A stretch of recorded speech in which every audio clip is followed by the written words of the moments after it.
मित्रांनो, लग्न जुळत नाहीत ही समस्या सगळ्यांचीच आहे. मात्र आपण त्यासाठी स्वतः काहीच करत नाही, ही एक वास्तविकता आहे. तेव्हा आपण जर स्वतःच्या लग्नासाठी प्रयत्न करत असाल, तर विवाह संस्था किंवा दलाल यावर अवलंबून राहू नका.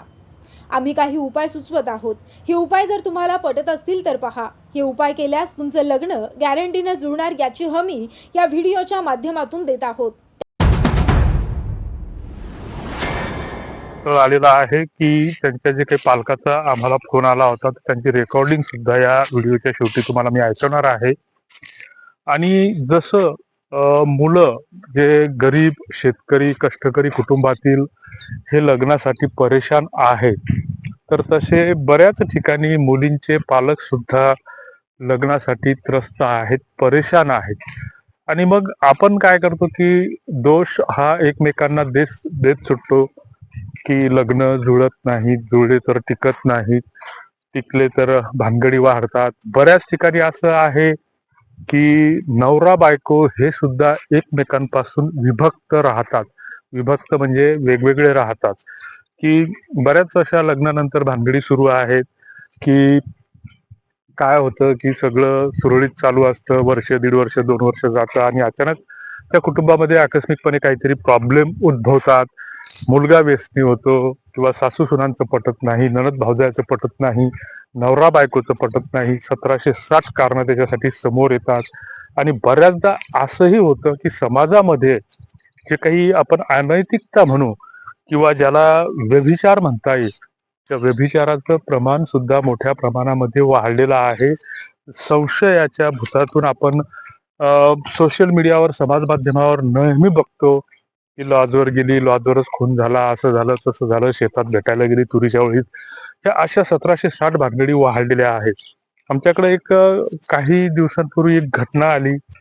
म्हणजे त्या स्थळाबाबत आम्हाला माहिती मिळाली की लग्न झालं, दोघांच्या एकमेकांच्या पसंतीनं लग्न झालं, मुलाचं आणि मुलीचं आपसात झालं, वर्षा दीड वर्षाचा संसार झाला आणि अचानक तिसरा कोणीतरी त्यांच्या संसारामध्ये डोकावल्याच्या नंतर मूलबाळ व्हायच्या आधीच भावनेच्या भरामध्ये म्हणा किंवा उद्रेकामध्ये म्हणा, ती मुलगी एक दिवस त्या मुलासोबत, म्हणजे ज्याच्यासोबत ओळख झाली त्या नवीन मुलासोबत निघून गेली. निघून गेल्याच्या नंतर रात्री घरी न आल्यामुळे त्याची बोंबाबोंब झाली, सोयऱ्या धायऱ्यात सगळीकडे चर्चा झाली, माहिती झाली. त्याच्यानंतर ज्याच्यासोबत गेली तिच्यासोबतही त्या मुलीचा शेवट झाला नाही. आणि शेवटी मायबापानंही त्या मुलीला मग नंतर त्यांची ही नामुष्की झाली समाजामध्ये. मग त्याला मारहाण केली त्या मुलीला. आणि त्याच्यानंतर ज्याच्या सोबत थाटामाटात पैसे खर्च करून, हुंडा देऊन, दागदागिने देऊन लग्न लावलं, तो सुद्धा घरात घ्यायला तयार नाही. आणि मग अशा स्थितीमध्ये त्या मुलाच्या मुलीच्या आयुष्याची जी काही वाताहत होते, परवड होते, तर ह्या गोष्टी आपल्या नजरेसमोर घडत असताना, दिसत असताना, आपण पाहत असताना, ऐकत असताना, ह्या सगळ्या गोष्टी करत असताना आपण सुद्धा, म्हणजे समाजामध्ये अनेक लोक अशा घटनांना, अशा गोष्टींना बळी पडतात. आणि मग याच्यातून कुठंतरी सावरलं पाहिजे, आवरलं पाहिजे. तर असो, ही आता मूळ मुद्द्याकडे आपण येऊ की एका महिलेचा आम्हाला फोन आला. वयस्कर महिला होती आणि त्या महिलेनं सांगितलं की बघ, तुम्ही स्थळं वगैरे, लग्न वगैरे जुळवता, कुठून बोलता? त्यांना वाटलं आम्ही त्यांच्या भागातलीच आहोत, पुण्यातले. तो विदर्भातून बोलल्याच्या नंतर मग ते म्हटलं, बा आम्हाला खूप दूर झालं, एवढ्या दूरचं नकोय.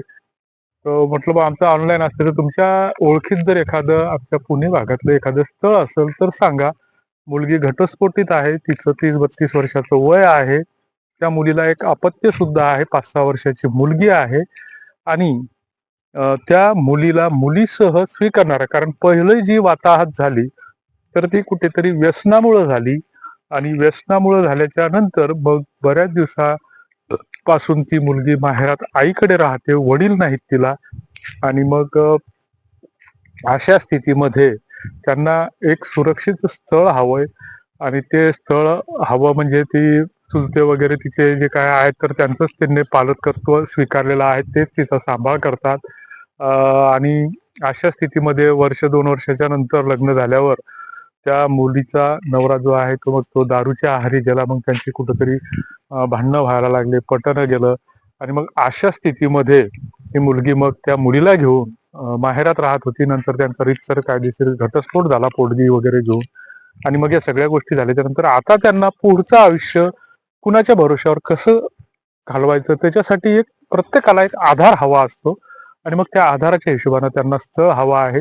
तर त्या स्थळासोबत जर तुम्हाला संपर्क करायचा असेल तर या व्हिडिओच्या खाली डिस्क्रिप्शन बॉक्समध्ये एक लिंक दिलेली आहे.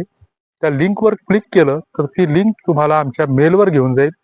त्या मेलवर बरेच जण आम्हाला स्थळ पाठवा, माहिती पाठवा, अशी माहिती आम्ही कोणालाही पाठवत नाही. तुमची खातरजमा झाल्याशिवाय असं आम्ही कुणालाही कुणाचा बायोडाटा किंवा मोबाईल नंबर शेअर करत नाही. तर तुम्हाला तुमचा बायोडाटा त्याच्यावर, किंवा बायोडाटा नसेल तर तुम्ही तुमची वैयक्तिक माहिती निदान लिहून तरी आम्हाला त्या मेलवर टाकली पाहिजे. किंवा ते नसेल करायचं तर प्ले स्टोअरला किंवा गुगलला लग्न अक्षदा टाईप करा. लग्न अक्षदा टाईप केल्याच्या नंतर तुम्हाला त्या ठिकाणी 12800 क्रमांकाचं स्थळ दिसेल. तुम्हाला त्याची माहिती आहे, तिथं योग्य वाटलं तर त्याला रिक्वेस्ट टाकू शकता. त्याच्यासाठी कुठलेही तुम्हाला पैसे लागत नाही. मात्र रिक्वेस्ट टाकत असताना तुमची नोंदणी करणं आवश्यक आहे त्या ठिकाणी.